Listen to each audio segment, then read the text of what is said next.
کسی ایک کا وجود دوسرے کے بغیر ممکن ہی نہیں ہے۔ جس معاشرے میں عدل و انصاف ہوگا اس معاشرے میں امن ہوگا، جس معاشرے میں عدل و انصاف نہیں ہوگا اس معاشرے میں بدامنی ہوگی۔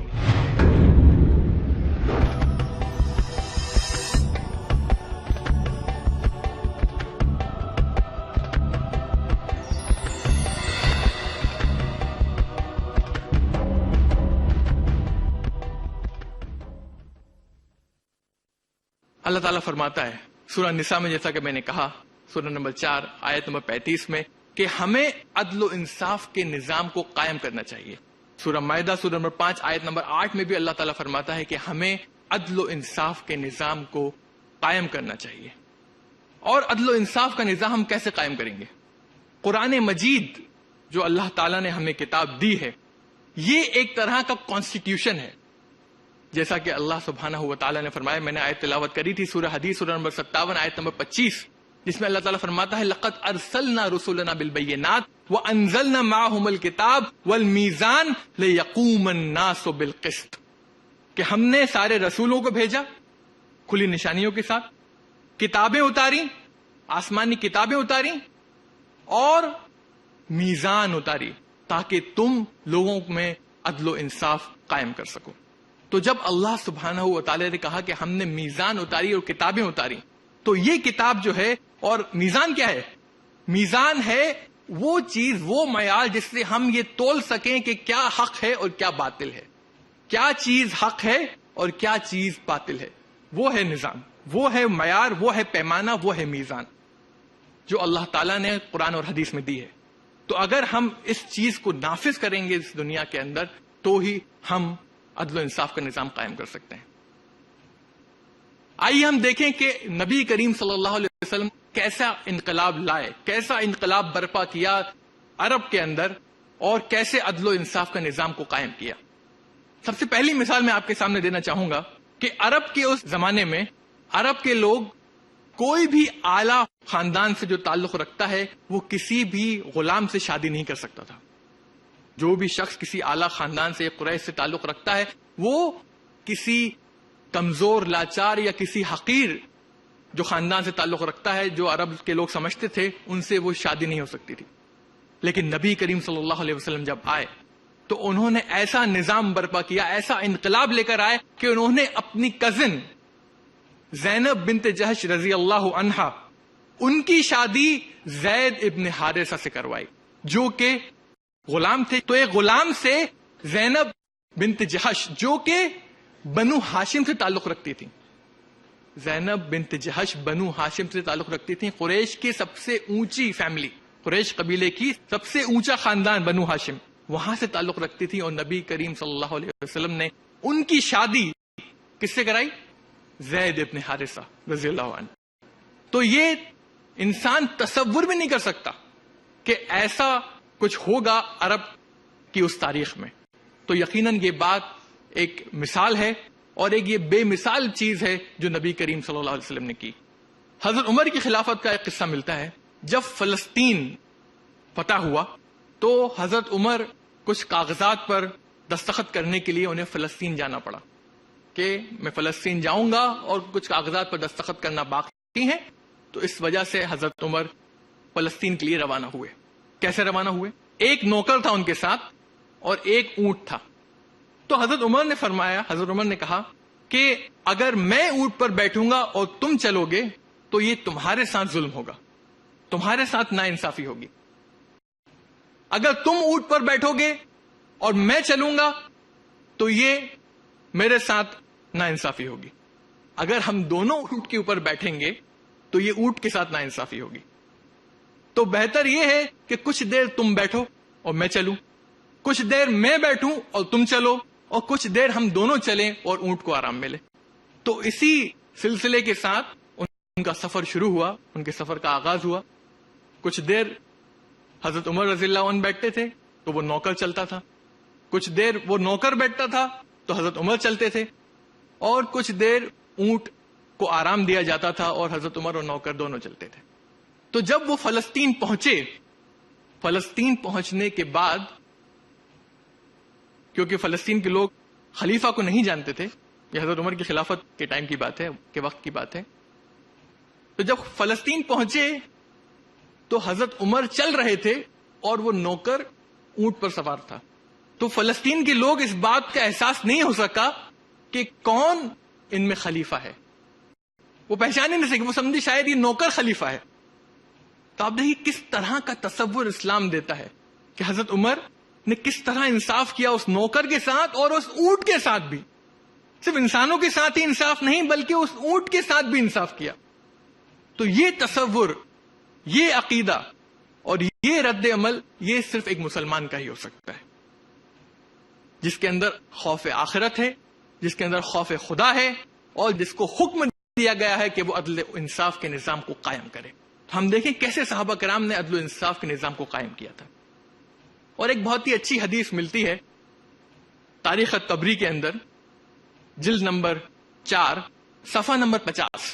حضرت ابو بکر کی خلافت میں جب حضرت ابو بکر کو خلیفہ بنایا گیا تو ابو بکر صدیق رضی اللہ عنہ نے کہا کہ عمر تم قضا کا ڈپارٹمنٹ سنبھالو. قضا مطلب لوگوں کے مسئلے مسائل ہینڈل کرو, اور قضا کا ڈپارٹمنٹ میں تمہیں دیتا ہوں کیونکہ میں خلیفہ, تم نے مجھے خلیفہ بنا دیا ہے تم لوگوں نے مل کر, تو اب قضا کا ڈپارٹمنٹ تم سنبھالو. حضرت عمر نے قضا کا ڈپارٹمنٹ سنبھال لیا. 1 سال کے بعد حضرت عمر شکایت لے کر آتے ہیں. 1 سال کے بعد حضرت عمر رضی اللہ عنہ شکایت لے کر آتے ہیں ابو بکر صدیق کے پاس کہ ابو بکر میں اب قاضی نہیں بن سکتا, میں اب قاضی نہیں رہ سکتا, مجھے اس عہدے سے نکال دو, اب میں نہیں کنٹینیو کر سکتا. حضرت ابو بکر صدیق نے کیا ہوا عمر, کیا ماجرا ہے, کیوں ایسا کہہ رہے ہو, کیا اتنے سارے مسائل تمہارے پاس آ رہے ہیں کہ تم انہیں ہینڈل نہیں کر پا رہے ہو, کہ تم ان کا سامنا نہیں کر پا رہے ہو, کیا ہوا؟ حضرت عمر جواب دیتے ہیں کہ ابو بکر 1 سال ہو گیا ہے تمہاری خلافت کا, 1 سال, اور ایک معاملہ بھی میرے پاس نہیں آیا, ایک معاملہ بھی میرے پاس نہیں آیا, 1 سال ہو گیا ہے, میں خالی بیٹھا ہوں. آپ سوچیے نبی کریم صلی اللہ علیہ وسلم کس طرح کا امن اور سکون اور اطمینان نافذ کر کے گئے تھے کہ ان کے جانے کے بعد ابو بکر کے 1 سال تک کوئی معاملہ ہی پیش نہیں آیا, کوئی معاملہ بھی پیش نہیں آیا کہ لوگ کوئی اپنا معاملہ کچھ ڈسپیوٹ قاضی کے پاس لے کر جاتے.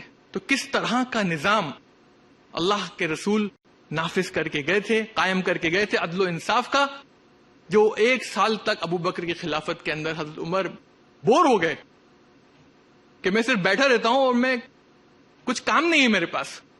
تو یہ شکایت لے کر وہ ابو بکر صدیق کے پاس آئے رضی اللہ عنہ, اور انہوں نے کہا کہ مجھے اب نہیں کرنا ہے.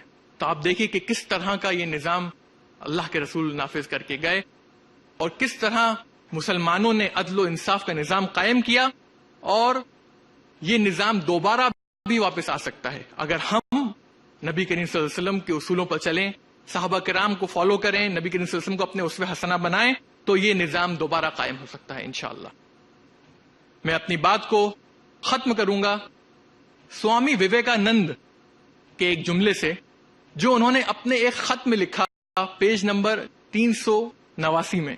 سوامی وویکانند نے کہا کہ اگر کوئی مذہب کسی بھی حد تک انسانوں میں برابری اور ان کے درمیان عدل و انصاف قائم کر سکا ہے تو وہ اسلام اور اسلام ہی ہے.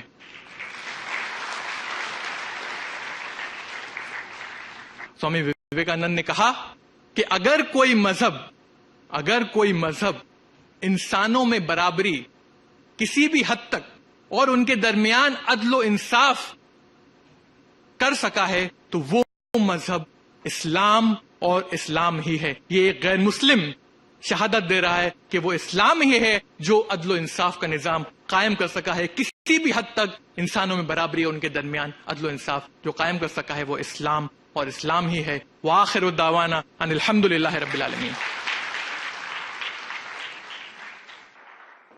یہ تھے جناب اطہر خان صاحب جو امن انصاف کے لیے بنیادی شرط کے عنوان پر اپنے خیالات کا اظہار کر رہے تھے. 1-2 زخم نہیں, سارا بدن ہے چھلنی, درد بیچارہ پریشاں ہے, کہاں سے اٹھے.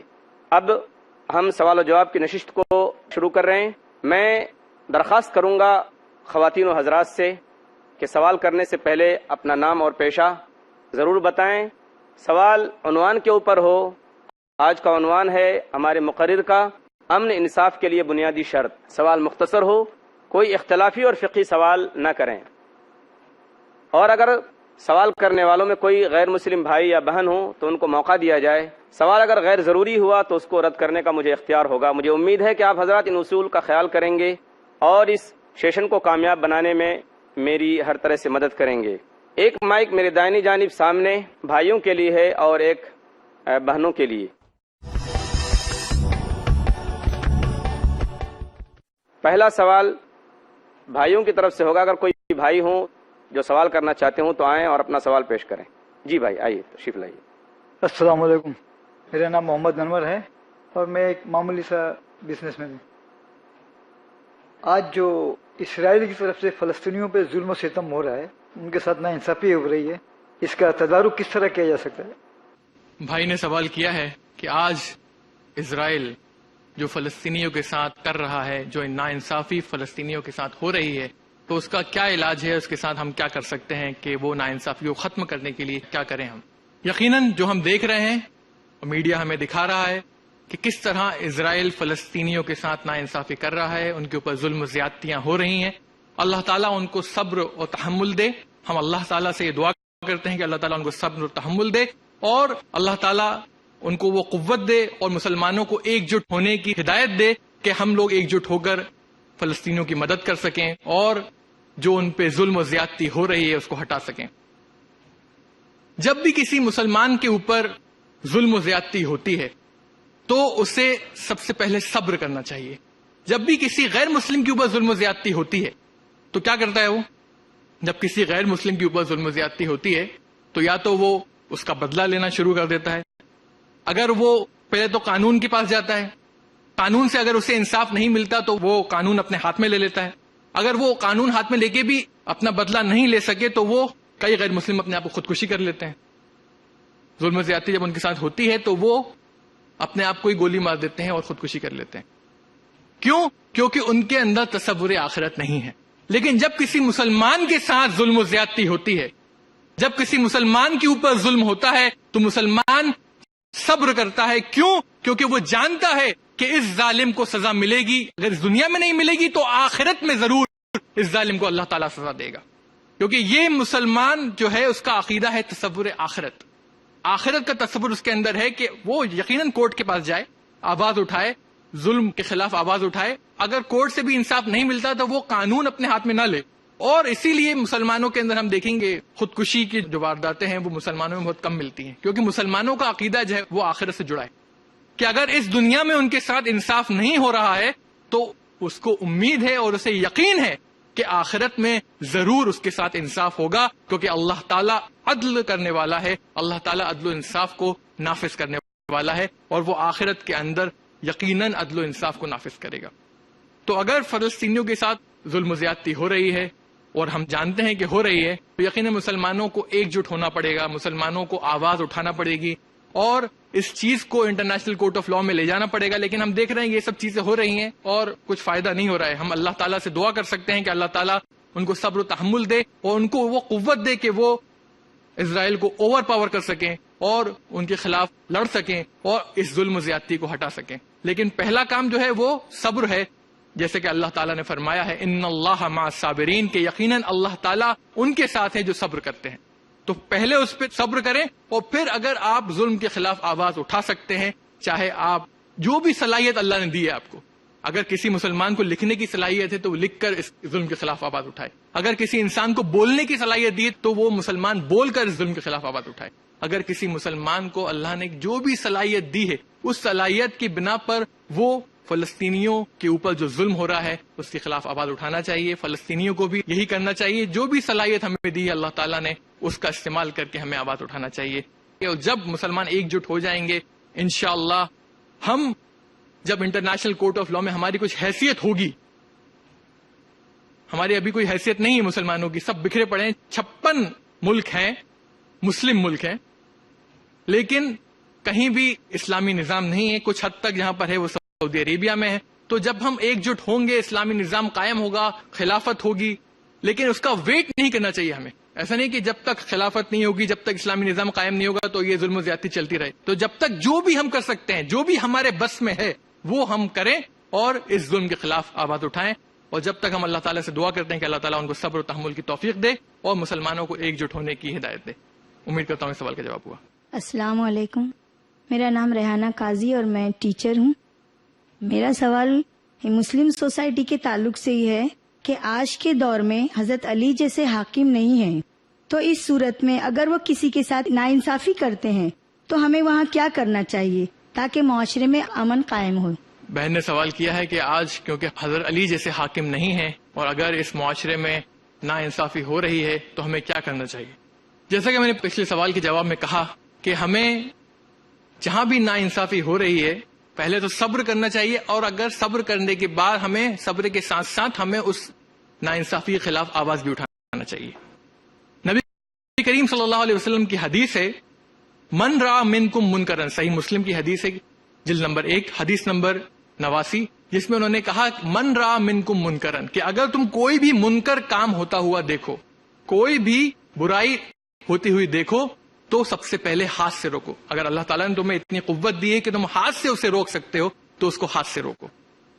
اگر تم اس کو ہاتھ سے نہیں روک سکتے تو زبان سے روکو. اگر اللہ نے تم کو زبان کی قوت دی ہے روکنے کی تو تم زبان سے روکو. اگر تم زبان سے بھی نہیں روک سکتے تو کم سے کم اپنے دل میں اس کو کوسو اور اللہ سے دعا کرو کہ اللہ تعالیٰ تمہیں وہ قوت دے کہ تم اس برائی کو ہٹا سکو، اس برائی کو روک سکو. تو اگر تم دل میں کوسو گے تو یہ سب سے نچلے درجے کے تم مومن ہو، سب سے نچلے درجے کے تم مومن ہو.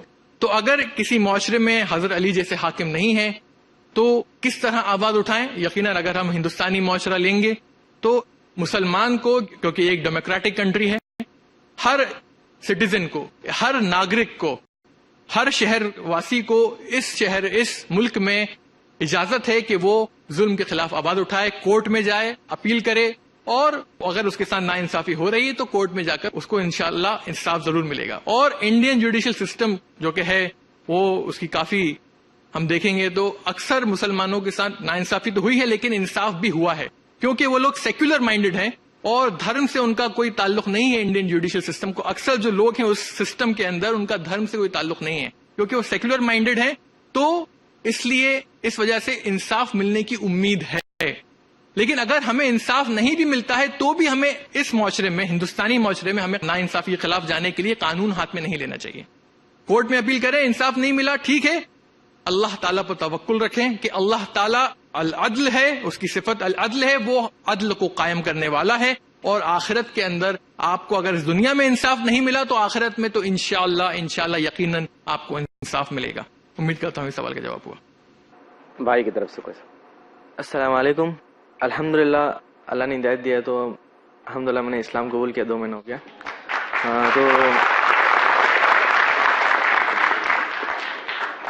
تو میں یہ کہنا چاہتا ہوں کہ میرے والد صاحب کو اگر مجھے معلوم ہے کہ میں اسلام قبول کیا ہوں تو یہ اس طرف جا رہا ہے جب مسجد جا رہا ہے وغیرہ، تو اگر سمجھو والد صاحب بولتے ہیں کہ بت پرستی کرو، پوجا کرو وغیرہ کریں گے، اگر میں کچھ بہانہ کروں، جھوٹ بولوں تو یہ جائز ہے؟ بھائی صاحب نے ماشاءاللہ 2 مہینے پہلے اسلام قبول کیا ہے، میں ان کو مبارکباد دینا چاہوں گا. اللہ تعالیٰ آپ کو صبر و تحمل دے، اسلام پہ چلنے کی توفیق دے اور ایک اچھا مسلمان بنائے، آمین. بھائی صاحب کا سوال ہے کہ ان کے جو والد ہیں وہ ابھی بھی غیر مسلم ہیں، ان کو اللہ نے ابھی تک ہدایت نہیں دی ہے، اور اگر ان کے والد ان سے پوجا کرنے کے لیے کہیں یا پھر ایسا کام کرنے کے لیے کہیں جو غیر اللہ سے تعلق رکھتا ہے تو کیا وہ جھوٹ بول سکتے ہیں؟ تو کیا ان کے لیے جائز ہے کہ وہ اس چیز کو نہ کریں؟ اللہ تعالیٰ فرماتا ہے سورہ اسراء سورہ نمبر 17 آیت نمبر 23 اور 24 میں کہ اللہ تعالیٰ کی عبادت کے بعد جو دوسرا حکم اللہ دیتا ہے اس آیت کے اندر وہ ہے کہ تم اپنے ماں باپ کے ساتھ حسن سلوک کرو، اچھا سلوک کرو، اور اگر ان میں سے ایک یا دونوں بڑھاپے تک پہنچ جائیں تو ان سے اف تک مت کہو، ان سے اف تک مت کہو، بلکہ اللہ تعالیٰ سے دعا کرو کہ اللہ تعالیٰ ان کے ساتھ نرمی سے پیش آئے اور اللہ تعالیٰ ان کے ساتھ ایسی نرمی کرے جیسا کہ انہوں نے آپ کے ساتھ جب آپ چھوٹے تھے جیسا بتا انہوں نے کیا، ایسا اللہ تعالیٰ ان کے ساتھ کرے اور اللہ تعالیٰ سے ان کے لیے دعا کریں مغفرت کی. تو ماں باپ کے ساتھ اچھا سلوک کرنے کا ہمیں حکم دیا ہے، لیکن اگر ماں باپ غیر مسلم ہیں تو ہمیں اور بھی زیادہ اچھا سلوک کرنا چاہیے. کیونکہ انہیں یہ محسوس ہونا چاہیے کہ آپ نے اسلام قبول کیا ہے اور آپ ایک بہتر انسان ہو گئے ہیں. اسلام قبول کرنے کے بعد آپ اور بھی بہتر انسان ہو گئے ہیں. تو وہ فرق انہیں محسوس ہونا چاہیے. لیکن قرآن میں اللہ تعالیٰ یہ بھی فرماتا ہے سورہ لقمان سورہ نمبر 31 آیت نمبر 14 اور 15 میں کہ ہم نے انسان کو حکم دیا ہے کہ وہ ماں باپ کے ساتھ اچھا سلوک کرے. لیکن اگر تمہارے ماں باپ جد و جہد کریں کہ تم اللہ کے علاوہ کسی اور کی بندگی کرو، اگر تمہیں وہ مجبور کریں کہ تم اللہ کے علاوہ کسی اور کی بندگی کرو تو ان کی بات نہ مانو. تو اگر آپ کے ماں باپ آپ کو مجبور کر رہے ہیں کہ آپ اللہ کے علاوہ کسی اور کی بندگی کریں، اللہ کے ساتھ کسی کو شریک کریں، تو اس معاملے میں آپ ان کی بات نہ مانیں، لیکن اس کے باوجود ان کے ساتھ اچھا سلوک کریں. اس کے باوجود ان کے ساتھ اچھا سلوک کریں، لیکن یہ بات نہ مانیں. لیکن جو بھی ایسی کوئی بات ہے جو مباح ہے، اسلام میں جائز ہے، تو ایسی بات کو آپ ہر ایسی بات کو مانیں. مثال کے طور پر اگر آپ کو نیلی شرٹ پسند ہے اور آپ کے ماں باپ کو کریم شرٹ پسند ہے، تو پہلے اسلام قبول کرنے سے پہلے آپ اپنی بات مانتے تھے، میں بلو شرٹ ہی پہنوں گا، نیلی شرٹ ہی پہنوں گا. لیکن اگر اب اسلام قبول کرنے کے بعد آپ کے ماں باپ کہیں کہ کریم شرٹ پہنو، تو آپ کریم شرٹ پہنیں، کیونکہ آپ ماں باپ کی بات مان رہے. یہ مباح ہے، شرٹ نیلی یا پیلی پہننا یا کریم پہننا، یہ مباح چیز ہے. لیکن صرف شرک کی بات، اگر وہ آپ کو شرک کرنے پر مجبور کریں تو آپ ان کی بات نہ مانیں. جہاں تک جھوٹ بولنے کا تعلق ہے تو جھوٹ نہ بولیں. آپ بولیں کہ یہ میرے مذہب کے خلاف ہے اور میں شرک نہیں کر سکتا. اس کے علاوہ کوئی بھی آپ بولیں گے، شرک کے علاوہ یا قرآن اور حدیث سے کوئی بات اگر ٹکراتی ہے، اس کے علاوہ اگر آپ کوئی بھی بات مجھ سے بولیں گے تو میں ماننے کو تیار ہوں. تو جھوٹ بولنے کی ضرورت نہیں ہے. آپ کہیں کہ اس کے علاوہ میں کوئی بھی بات مانوں گا، پوجا نہیں کروں گا. آپ کے ماں باپ کو پتا ہے کہ آپ اسلام قبول کر چکے ہیں؟ نہیں، پتا نہیں ہے. تو اس صورت میں جب آپ کے ماں باپ کو پتا نہیں ہے کہ آپ اسلام قبول کر چکے ہیں، تو جھوٹ بولنا جائز ہے کہ نہیں؟ اگر آپ کو لگتا ہے کہ آپ کا بتانا کہ آپ نے اسلام قبول کر لیا ہے، یہ ظاہر کرنا زیادہ نقصان دہ ہے بنسبت اس کی کہ چھپانا، اگر آپ ظاہر کریں گے اور یہ چیز آپ کے لیے زیادہ نقصان دہ ثابت ہوگی ظاہر کرنے کے بعد، تو آپ چھپا سکتے ہیں ایمان کو چھپا سکتے ہیں، لیکن اس کے باوجود شرک نہیں کر سکتے. اللہ تعالیٰ یہاں پہ آپ کو اجازت دیتا ہے کہ آپ ایمان کو چھپا لیں. اور ایمان کو چھپانا مطلب جھوٹ بولیں کہ میں ابھی اسلام قبول نہیں کیا. تو یہاں پر آپ کو اجازت ملتی ہے کہ آپ بول سکیں. اس کو جھوٹ نہیں کہیں گے بلکہ اجازت کہیں گے کہ آپ کو اجازت ہے کہ آپ اپنے ایمان کو چھپا لیں، کیونکہ اللہ تعالیٰ آپ کو اجازت دیتا ہے کہ اگر آپ کو لگتا ہے کہ یہ بات ظاہر کرنے سے زیادہ نقصان دہ ثابت ہوگی اور آپ کے ساتھ سوشل بوائیکاٹ ہو سکتا ہے، جیسا کہ ریورٹس کے ساتھ اکثر ہوتا ہے جو اسلام قبول کرتے ہیں، نو مسلم، سوشل بوائیکاٹ، فزیکل اٹیک بھی ہو سکتا ہے، اور باقی ایسی کئی چیزیں ہیں جو ریورٹس کو جھیلنا پڑتی ہیں. تو اگر ان سب چیزوں کا اگر آپ کو ڈر ہے تو اس صورت میں آپ اپنے ایمان کو چھپا سکتے ہیں اور شرک نہ کرنے کے لیے کوئی بھی بہانہ بنا سکتے ہیں، کیونکہ آپ نے ابھی تک اپنے اسلام کو ظاہر نہیں کیا ہے. امید کرتا ہوں یہ سوال کا جواب ہوا. جزاک اللہ برادر اطہر خان صاحب.